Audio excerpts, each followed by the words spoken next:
So the main reason I actually ended up watching this was probably Emily Mortimer, because I've always liked her ever since I saw her in something as a kid back in the 90s, I think. And since then she's popped up here and there, and the previous movie I think I saw her in, The Bookshop, I really enjoyed, and the one before that, The Party, wasn't bad either. But this time she's teamed up with Natalie Erica James for her first full-length film. And what a doozy of a film it is, because it did things and went places I definitely did not expect. In fact, it's probably one of the most surprising movies I've seen recently in that regard. And it starts off deceptively simple, with a middle-aged woman and her daughter who go to check on their grandmother after receiving a phone call from the local police.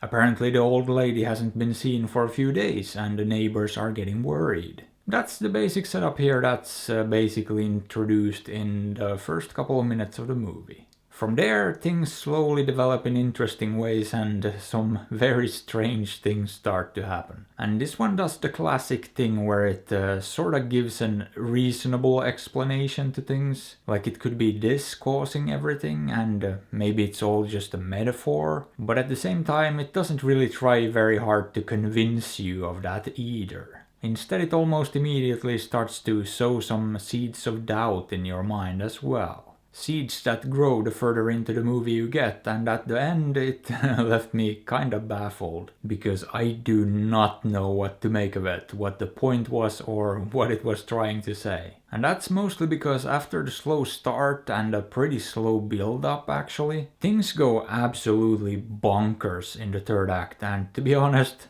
I kinda liked it a lot. However, the very end, I'm not convinced that was the right end to go with. Because as weird as it was, it felt a bit anticlimactic and not very satisfying to me. And while I do actually understand why they didn't go with a more traditional ending, it wouldn't really have fit the narrative and the character motivations would have not necessarily made much sense. But the way they decided to go with this one didn't really make much sense either to me. Primarily because of the horror and terror in the preceding 30 minutes or so. In that context, the choice the characters make at the end just didn't feel like a thing anyone would do in that situation. And while I do understand that poor decision making is kind of a cornerstone of the horror genre, I don't think that excuse flies in this case, and yeah, as a result the ending did leave me feeling a bit meh.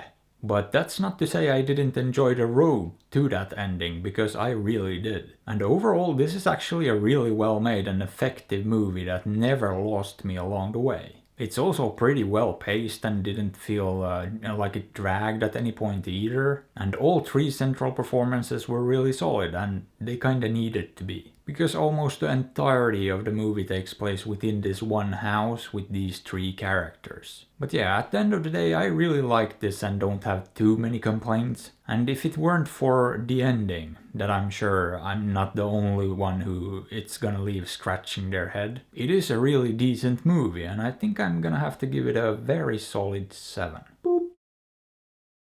So yeah, I think this one is probably worth checking out, or you could also not do that as well. After all, I'm not your dad. But hey, what are your thoughts on this? Have you seen it? Did you like it? Let me know. And if you enjoyed the video, maybe give it a thumbs up or sub to the channel, because that would be fantastic.